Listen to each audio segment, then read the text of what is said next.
Hi guys, welcome to NyiZaw channel. Now I will share about how to create a new goal or how to add stars goal in your videos. If you are eligible or meet criteria for stars monetization in Facebook page, you can earn money for each stars if your audience send you stars.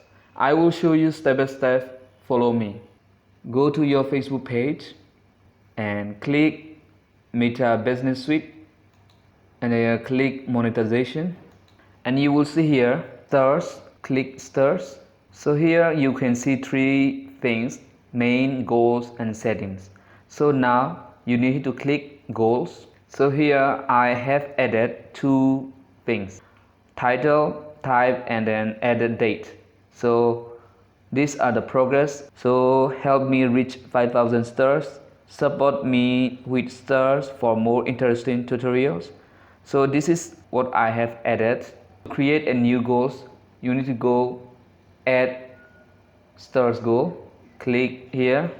Okay, and here you will see new stars goal and a goal type. So page level goal or video level goals. So you can choose one of them.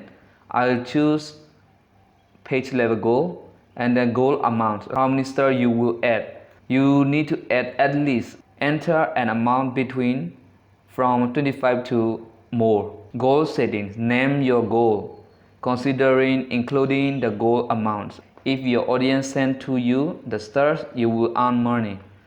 And here goals detail. Okay, so you can write, or this is optional, and then scroll down so you can see here preview. I said this is the preview. You can see after that you have to publish. Click publish. When you upload your video, you can add your stars. Okay friends, now you know how to create or how to add stars goal in Facebook page. I hope you like this video. If you have any questions, comment below, and please don't forget to subscribe my channel, follow my Facebook page. Thank you for watching.